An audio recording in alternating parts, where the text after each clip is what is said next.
Headlines brought to you by Chitale बंधू.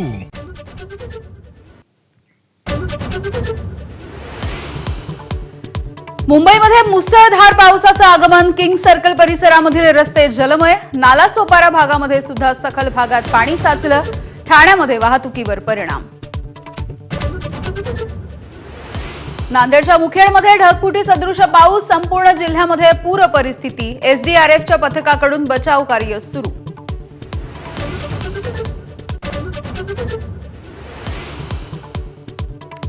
बीडच्या बिंदुसरा इथलं धरण भरलं तर कोल्हापूरच्या सीमा नदीमध्ये सुद्धा पाणी साठा वाढला. वाशिममध्ये पूरस्थिती असल्याचे चित्र. जनजीवन विस्कळीत.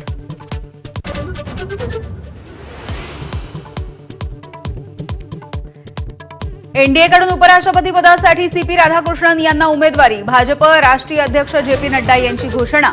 सीपी राधाकृष्णन सध्या महाराष्ट्राचे राज्यपाल. उपराष्ट्रपती पदाच्या संदर्भात मल्लिकार्जुन खरगेंच्या कार्यालयामध्ये बैठक सुरू. उमेदवार देणार की निवडणूक बिनविरोध होणार याची उत्कंठा.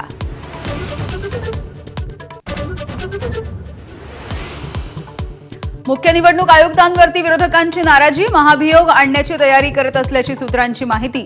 आयोगानं मागितली राहुल गांधींना प्रतिज्ञापत्र नाही तर माफी.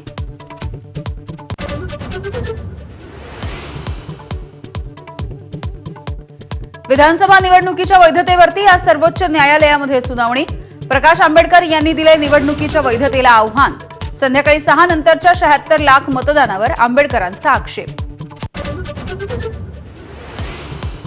बेस्ट निवडणुकीच्या निमित्तानं ठाकरे बंधू विरुद्ध महायुती असा पहिला सामना.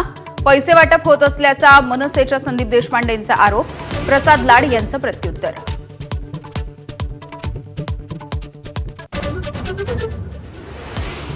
अजित पवार आपल्याला सातत्याने टॉर्चर करत असून भाजपच्या वरिष्ठांनी अजित पवारांच्या संदर्भात निर्णय घ्यावा. रोहित पवारांविषयी केलेल्या भावकीच्या संदर्भातल्या वक्तव्यावरून राम शिंदेंची उपमुख्यमंत्री अजित पवारांवर टीका.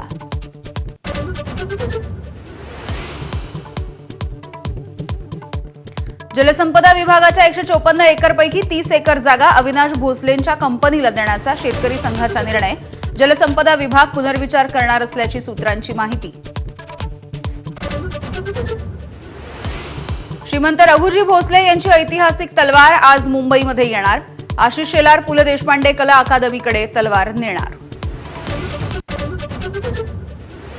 ट्रम्प आणि युक्रेनचे राष्ट्राध्यक्ष झेलेन्स्की यांच्यामध्ये आज व्हाईट हाऊसमध्ये महत्वाची बैठक.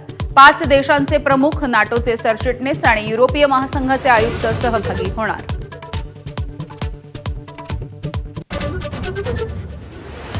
आणि या शेवटचा श्रावणी सोमवार देशभरामधल्या मंदिरामध्ये भाविकांची गर्दी.